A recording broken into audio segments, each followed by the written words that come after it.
some of the aims from the live original version of Plink and Boo were that we created a sensory experience. So the audience were invited into a kind of circular structure. So they sit within the theatre structure, not on theatre seating where they're distanced from the audience. So there's an immediacy of the performance. The audience are also invited to make the experience relevant to their own lives. So there's 2 minutes in the show, 2 moments in the show where the audience are invited up onto the stage to interact with some of the objects that are there. And the point of that is very much so that it's not something that they just watch a story about. It's also about them and their lives as well. That always felt really important.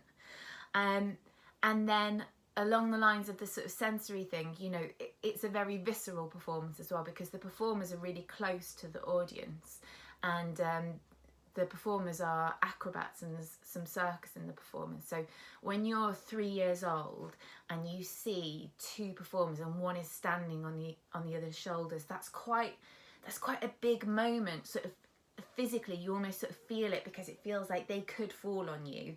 And so these were all the things that we really wanted to keep. They were kind of the essence of the original performance.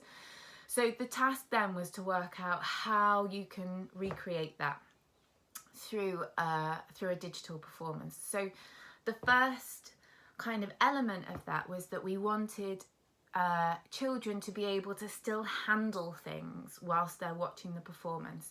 So we came up with this idea, which was initially going to be a kind of box that was delivered to people's houses that had objects in.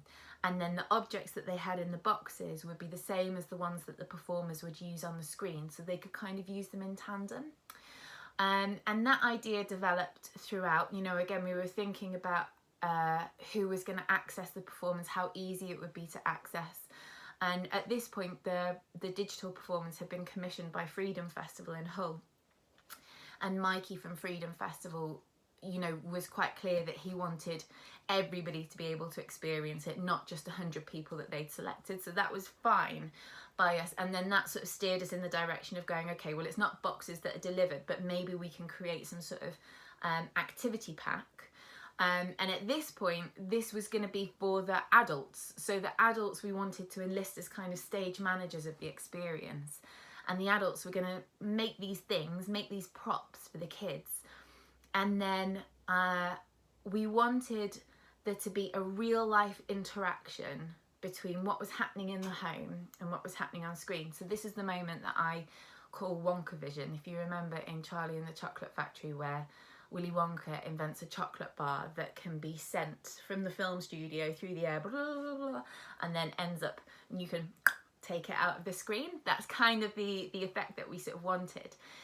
So we decided that we would use this frame of the screen here.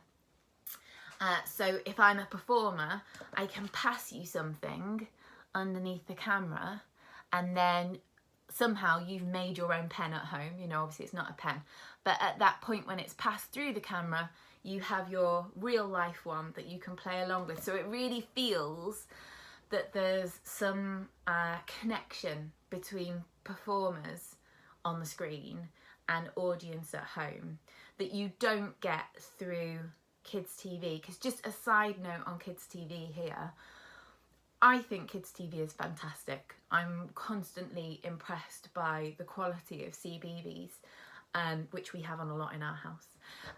And we were really aware that we didn't want to make more kids TV, because that's not what we do, you know, and that's really, in a way, we felt it was disrespectful to the people who work in kids TV, and that's their careers and that's what they're expert at.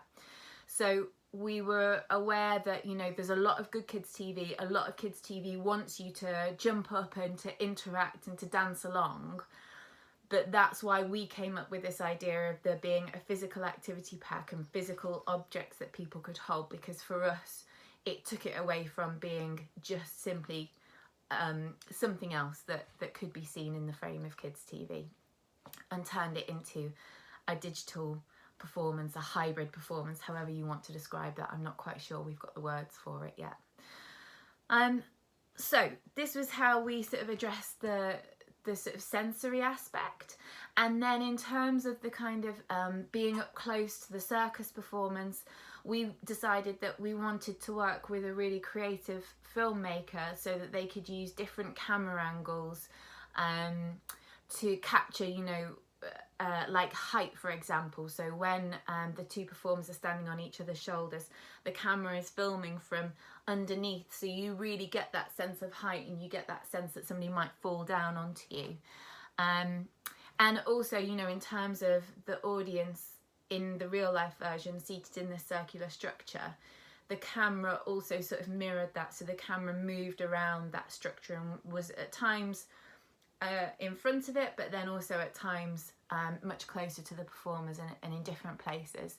And also, so we work with Barney from Flux Films, who's just great and a real genius, and he also did quite a lot of handheld camera work. So there's a sort of a really nice vibe that comes from the wobbliness of the camera that makes it feel a bit more alive, that we felt was really appropriate to this kind of work, rather than it being a camera on a tripod, which is obviously very normal and you don't necessarily notice it so much. And I think that that's really nice as well.